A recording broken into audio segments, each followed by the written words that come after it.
बहुत दिनों पहले की बात है। शांतिपुर में एक बहुत बड़ा जंगल था।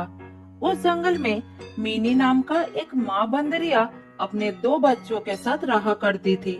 बच्चों में से बड़े का नाम था मिंटू और छोटे का नाम था चिंटू। मीनी अपने बच्चों को बहुत प्यार करती थी और बड़ी ही लाड प्यार से उनका पालन पोषण करती थी। वो उन्हें अच्छे अच्छे भोजन भी लाकर दिया करती थी। कुछ महीने पहले ही मिनी के पति की मौत हो गई। तब से वो अपने बच्चों को कभी भी पिता की कमी महसूस नहीं होने दी। देखो मेरे बच्चों, मैं तुम दोनों के लिए केले लाई हूँ। अरे वाह, मजा आ गया। मुझे केले चाहिए, मुझे केले चाहिए। नहीं नहीं, मुझे पहले दो माँ, मैं बड़ा हूँ, मैं पहले खाऊंगा। हाँ बाबा हाँ, सबको बराबर दूंगी। शांति से बैठो जरा। मैं ये केले तुम दोनों के लिए ही तो लाई हूँ। पहले तुम दोनों को खिलाऊंगी, उसके बाद जो बचेगा मैं खाऊंगी। मेरे प्यारे बच्चों, आओ मेरे पास आओ। फिर दोनों बच्चों खाना शुरू करते हैं। खाने के बाद मिंटू अपने माँ से कहता है, माँ, इतने मीठे केले तुम कहाँ से लेकर आती हो? मुझे भी तुम्हारे साथ ले चलो ना माँ, मैं भी मीठे केले लाऊंगा। मेरे प्यारे बच्चों, तुम लोग जब बड़े होकर पेड़ पर छलांग लगाने के काबिल हो जाओगे, तब मैं तुम दोनों को सारे ठिकाने दिखा दूंगी। अब तुम दोनों बहुत छोटे हो, घर में ही रहो करो, बाहर बहुत खतरा है। अच्छा माँ, ठीक है, तुम जैसा कहोगे हम वही मानकर चलेंगे माँ। मैं तो बिल्कुल बाहर नहीं जाऊंगा माँ, बाहर बहुत खतरा है। तुम मुझे खाना लेकर दोगे और मैं बैठे बैठे खाऊंगा। लेकिन मेरे बच्चे, मैं तो हमेशा जीवित नहीं रहूंगी। मेरी भी तो उम्र हो रही है। बड़े होने के साथ साथ तुम दोनों को जंगल के सब कुछ सीख लेना होगा, नहीं तो मैं जब नहीं रहूंगी तब मुसीबत में पड़ जाओगे।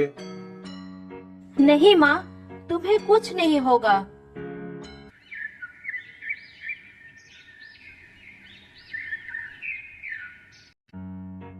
इसी तरह समय बीतता गया और समय बीतने के साथ साथ मिंटू और चिंटू बड़े होते जाते हैं। मेरे प्यारे बच्चों, तुम दोनों अब बड़े हो गए हो, इसीलिए मैं चाहती हूँ कि तुम दोनों मेरे साथ चलकर भोजन की तलाश करना सीखो, जंगल के नियम के बारे में जानो, जिससे तुम लोग खुद से अपना भोजन ढूंढकर अपना पेट भर सको। हाँ हाँ माँ, मैं तो कब से जाने के लिए तैयार हूँ। मुझे अभी ले चलो माँ। मैं इस घर के बाहर कभी नहीं गया हूँ। मुझे जंगल देखने का बहुत मन कर रहा है माँ। नहीं माँ, मैं नहीं जाऊंगा। मेरी तबीयत ठीक नहीं लग रही है, तुम दोनों जाओ। अच्छा अच्छा ठीक है, कोई बात नहीं, मैं तुम्हारे लिए भोजन लाऊंगी। फिर माँ बेटे भोजन लाने के लिए जंगल की तरफ चले जाते हैं और चिंटू घर में बैठकर आराम करने लगते हैं। इसी तरह कुछ और दिन बीत जाता है। चिंटू को इसी तरह बिना हाथ पैर चलाए भोजन मिलने लगा, जिससे वो और भी आलसी हो गया। बाद में जब उसकी माँ उसे जंगल में जाने के लिए कहती थी, तो वो कुछ न कुछ बहाना बना देता था। बेटा चिंटू, क्या आज तुम मेरे साथ चलोगे? ऐसे बैठे रहने से कुछ नहीं होगा, तुम्हें भी तो खाना ढूंढना सीखना होगा। नहीं माँ, मेरे पैरों में बहुत दर्द हो रहा है, और फिर जंगल से भोजन लेकर आना, इसमें कौन सी बड़ी बात है? तुम मुझे फालतू में परेशान कर रही हो। अच्छा ठीक है, तुम आराम करो, मैं खाना लेकर आती हूँ। मिनी को ये बात समझ में आ जाती है कि चिंटू की आदत बिगड़ गई है। वो आलसी हो गया है। अगर वो अभी भी नहीं सुधरा, तो उसे एक दिन बहुत बुरे वक्त का सामना करना पड़ सकता है। इसी तरह मिनी उसके भविष्य को लेकर चिंतित हो जाती है। लेकिन चिंटू को लगता था कि उसकी माँ उसे अपने साथ ले जाकर बस परेशान करना चाहती है। खाना ढूंढना तो वो सीख ही लेगा, लेकिन अभी नहीं। इसी बीच एक दिन मिनी की मौत हो जाती है। दोनों भाई माँ के पास खड़ा होकर बहुत रोने लगते हैं।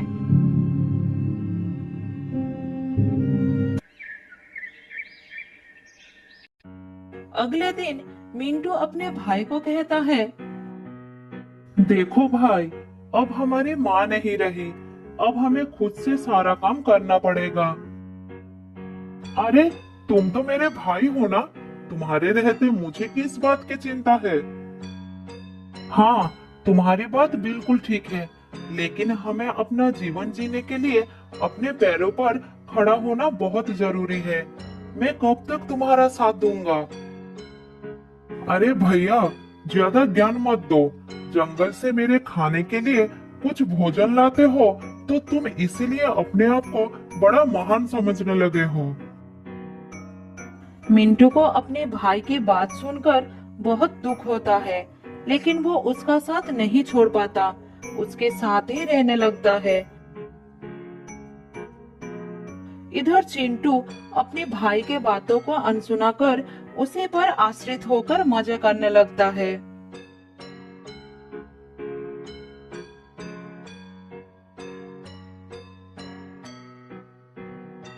अरे चिंटू, कहाँ हो? ये देखो, आज मैं तुम्हारे लिए आम लेकर आया हूँ।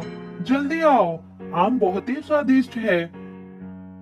फिर चिंटू अपने भाई के पास आकर आम खाने लगता है। इसी तरह दिन बीतता गया।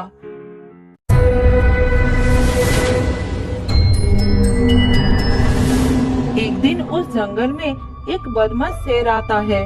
जो भी प्राणी उसके सामने आता है उसे वो शिकार कर लेता है। सभी प्राणी डर के मारे अपने अपने घर में छुप जाते हैं।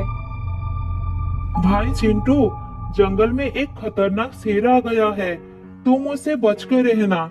जब तक मैं खाना लेकर नहीं आ जाता तब तक तुम सावधान रहना। ठीक है, तुम मेरी चिंता मत करो। मिंटू पेड़ से उतरकर भोजन के तलाश में निकल जाता है। तभी वो शेर उसका पीछा करता है। मिंटू शेर को देखकर दौड़ने लगता है। फिर किसी तरह एक पेड़ पर चढ़ जाता है और अपना प्राण बचा लेता है। लेकिन वो शेर उस पेड़ के नीचे बैठकर मिंटू के उतरने का इंतजार करने लगता है।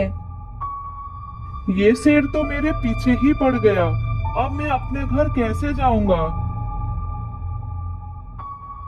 इसी तरह रात हो जाती है, लेकिन शेर वहां से नहीं हटता, जिस कारण मिंटू अपने घर नहीं जा पाता। उधर चिंटू अपने भाई के घर ना लौटने के कारण भूखा ही रह जाता है, लेकिन वो भोजन के लिए कोई भी कोशिश नहीं करता। पता नहीं मेरे भाई को क्या हो गया। कहीं ऐसा तो नहीं वो जानबूझकर आज वापस नहीं आया? मैं सुबह से भूखा हूँ, अब मैं क्या करूँ? बहुत भूख लगी है।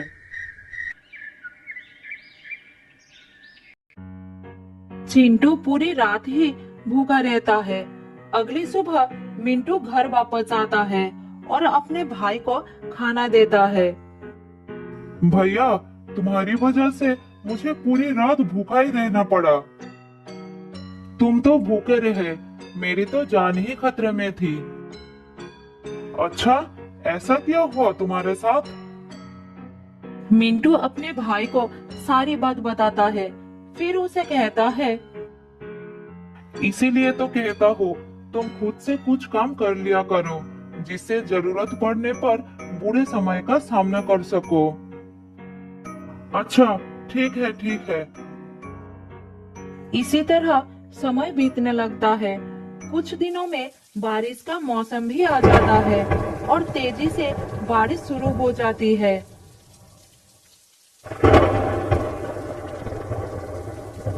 भैया, बहुत भूख लगी है, कुछ खाना ला कर दो ना, रहा नहीं जा रहा है। मैं क्या कर सकता हूँ, बारिश थमने की नाम ही नहीं ले रही। क्या हम बारिश में खाना लाने के लिए जा नहीं सकते हैं?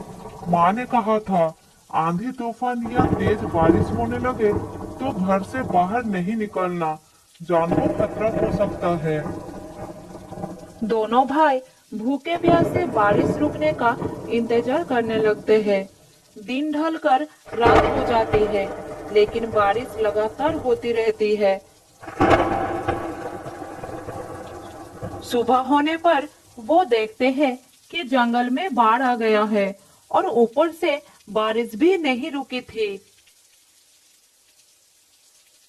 हे भगवान, पूरा जंगल बारिश के पानी में डूब गया है। अब क्या करूं?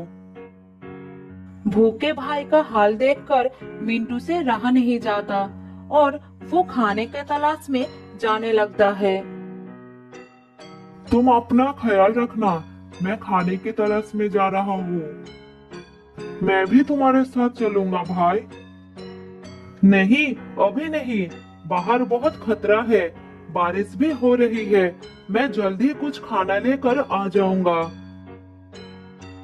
मिंटू खाना लेने के लिए चला जाता है और चिंटू घर पर भैया के लौटने का इंतजार करता है। बहुत समय बाद भी मिंटू वापस नहीं लौटता। अरे भैया अभी तक वापस क्यों नहीं आया? इतनी देर हो गई, भूख से तो मेरी जान निकल जा रही है। अगर मुझे खाना ढूंढने का अनुभव होता तो मैं खुद चला जाता। चिंटू को बहुत ही पछतावा होता है कि वो हमेशा दूसरों पर निर्भर रहा। उसने कभी भी किसी चीज को पाने की कोशिश नहीं की, जिसके कारण आज वो संकट में फंसा हुआ है। कुछ दिनों से लगातार भूखे प्यासे रहने से चिंटू की हालत बहुत खराब हो जाता है। फिर एक रात उसे भूखे सोना पड़ता है, लेकिन चिंटू के लिए उस रात के बाद अगली सुबह नहीं होती। वो हमेशा के लिए सो जाता है। तो दोस्तों, इस कहानी से हमें ये सीखने को मिलता है कि हमें कभी भी दूसरों पर आश्रित नहीं रहना चाहिए। बहुत साल पहले की बात है। एक जंगल में रहती थी एक लोमड़ी। वो बहुत झूठ बोलती थी। उसे इधर की बातें उधर लगाने का बड़ी शौक थी।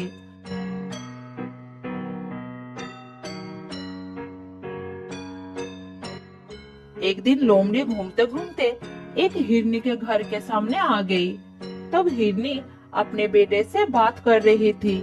लोमड़ी एक पेड़ के पीछे छुपकर दोनों की बातें सुनने लगी। बेटा, तुम उस पहाड़ी पर मत जाया करो। मैंने कितनी बार तुमसे मना किया है। तुम्हें पता नहीं कि वहाँ पर एक खतरनाक लोमड़ी रहती है। एक दिन उसके नजर तुम पर पड़ गई तो वो तुमको जिंदा नहीं छोड़ेगी। माँ, अगर ऐसा है तो आज मैं अपने पापा को वहाँ पर ले जाऊंगा। वो उसको मार देंगे और मैं रोजाना वहाँ पर जा सकूंगा। बेटा, वो लोमड़ी बहुत ही खतरनाक है। तुम्हारे पापा का उससे सामना हो चुका है। उसने उन्हें भी खूब मारा था। फिर तेरे पापा ने उसे माफी मांगे थे, तब जाकर उसने उसकी जान बख्श दी थी। क्या वो इतनी खतरनाक है? तो ठीक है माँ, मैं आज के बाद कभी पहाड़ी पर नहीं जाऊंगा। अपने बच्चे की बात सुनकर हिरनी खुश हो गई। इधर पेड़ के पीछे से लोमड़ी ने सारी बातें सुन ली। उसने सोचा कि ये बात सबको पता चलना चाहिए। फिर वो वहाँ से चली गई।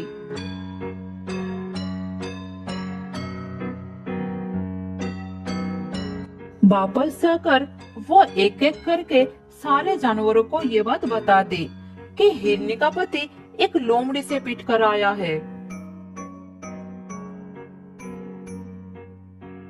उधर हिरनी का पति जब जंगल में घूम रहा था, तब हर जानवर उसका मजाक बना रहे थे। वो सब यही कह रहे थे कि वो एक लोमड़ी से मार खा कर आया है। यही बात सुन सुनकर उसे बहुत गुस्सा आ गया। तो वो अपने घर पहुंचकर हिरनी के ऊपर बरसने लगा। तुमने लोमड़ी से कहा कि मैं एक लोमड़ी से मार खाकर आया हूँ। यही बात उसने पूरे जंगल में फैला दी है। तुमने ऐसा क्यों कहा? पति की बात सुनकर हिरनी ने उसे सारी बात बताई। अरे सुनो सुनो, गुस्सा मत करो, मैंने सिर्फ हमारे बच्चे को डराने के लिए कह दिया था और वो मान भी गया। मुझे नहीं पता कि लोमड़ी ने ये बात कब सुन ली। ये सुनकर हिरनी का पति लोमड़ी के पास गया और उससे बोला,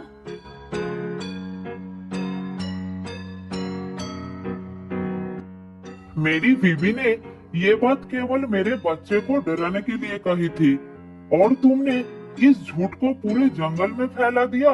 तुमने ऐसा क्यों किया? अब जाओ और जाकर सबको सच्चाई बताओ कि मैं किसी लोमड़ी से मार खाकर नहीं आया हूँ।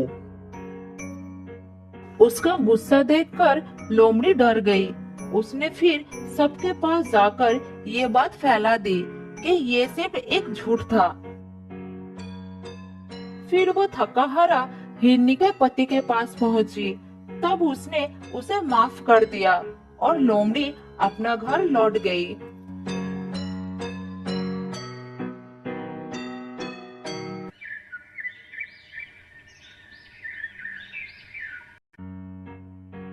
ऐसा ही कुछ दिन लोमड़ी चुपचाप रही, लेकिन अभी भी उसका ये आदत छूटी नहीं थी। फिर से वो जंगल में घूमने लगी।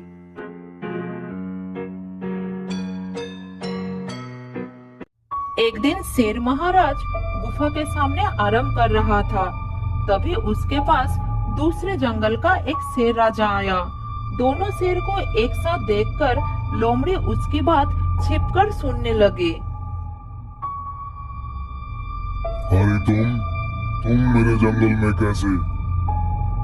मैं तुम्हारी तरफ दोस्ती का हाथ बढ़ाने के लिए आया हूँ। दोस्ती का हाथ मेरी तरफ? क्या कहना चाहते हो तुम? शेर खान, तुम्हारा जंगल कितना बड़ा है और मेरा जंगल कितना छोटा।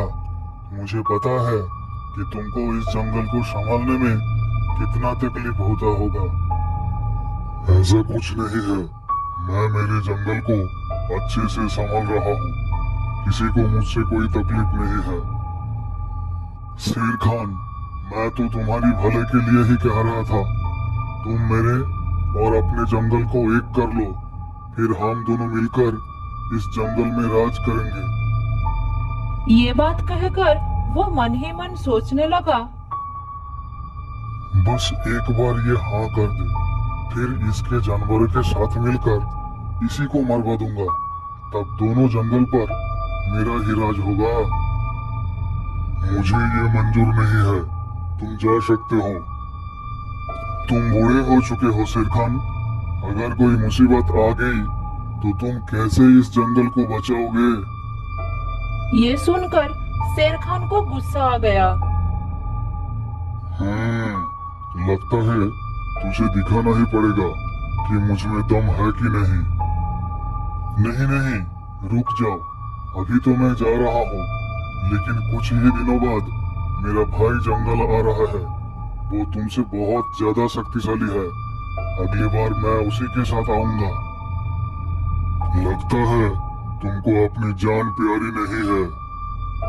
हा, मुझे मार भी दोगे तब भी वो यहाँ जरूर आएगा और तुम्हारे जंगल को साफ कर देगा। ये सुनकर शेर खान जोर जोर से हंसने लगा। क्या बोला तुम? तुम्हारा भाई आएगा? तो सुनो, मेरा भी एक भाई है जो पास के जंगल में राज करता है। मुझसे ज्यादा जवान और ताकतवर है वो। मैं उसी को बुला लेता हूँ। लेकिन अगर वो इस जंगल में आएगा तो उसको भी शिकार की जरूरत पड़ेगी। तो क्या हुआ? तुम्हारा भाई आएगा, वो भी बिना वजह मेरे जंगल के जानवरों को मारेगा। इससे अच्छा मैं अपने भाई को ही बुला लेता हूँ। वो रोजाना 3 जानवर को शिकार करता है। यहाँ भी ऐसा करेगा। अब मैं तुमको मार देता हूँ। जब तक तुम्हारा भाई आएगा उससे पहले मेरा भाई यहाँ आ चुका होगा। अरे नहीं शेर खान, मैं तो बस ऐसे ही तुमको डराने के लिए कह रहा था। मेरा कोई भाई नहीं है। मैं जा रहा हूँ। ये कहकर वो वहाँ से भाग गया। इधर लोमड़ी सोचने लगी, अरे बाप रे, रोजाना 3 जानवर, ये बात तो सबको बताना पड़ेगा। ये कहकर लोमड़ी वहां से चली गई और उसने ये बात पूरे जंगल में फैलाना शुरू कर दी। वो जानवरों के पास जा रही थी और यही कह रही थी, शेर खान अपने भाई को इस जंगल में बुलाने वाला है। अब ये दोनों भाई मिलकर रोजाना 3 जानवरों का शिकार करेंगे और कुछ ही महीनों में जंगल खत्म हो जाएगा। ये सुनकर जानवरों के दिल में डर पैदा हो गया। तब सभी जानवर उस जंगल को छोड़कर जाने लगे। शाम होते होते जंगल एकदम खाली हो गया। शाम को जब शेर खान घूमने निकला तब उसे कोई भी जानवर नजर नहीं आया। तालाब के पास भी दूर दूर तक कोई जानवर नहीं थे। अब उसे चिंता होने लगी। कहीं शेरों ने सच में अपने भाई को बुलाकर जानवरों पर हमला तो नहीं किया? वो सब कहाँ चले गए?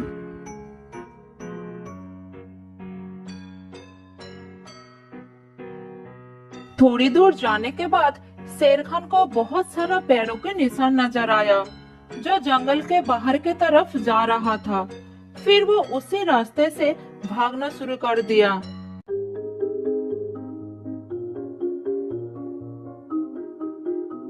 थोड़ी दूर जाने के बाद उसे सभी जानवर जंगल से बाहर जाते नजर आए। शेर खान सबके सामने जाकर खड़ा हो गए। क्या हो गया तुम सबको? कहाँ जा रहे हो जंगल को छोड़कर? थोड़ी देर तो कोई कुछ नहीं बोला। फिर हाथी ने हिम्मत करके कहा, वहाँ रुककर मौत का इंतजार करने से अच्छा है कि हम यहाँ से चले जाएं। मौत का इंतजार? तुम लोग क्या कहना चाहते हो? हमें पता चल चुका है कि तुम अपने भाई को भी इस जंगल में बुलाने वाले हो, जो कि रोजाना 3 जानवरों को खाकर अपनी भूख मिटाता है। जब वो यहाँ पर आएगा तो हम में से ही रोजाना 3 जानवर कम होंगे, तो यहाँ कौन रुकना चाहेगा? तुम लोगों को ये किसने कहा? ऐसा कुछ नहीं होने वाला है। हमें ये सब लोमड़ी ने बताई थी।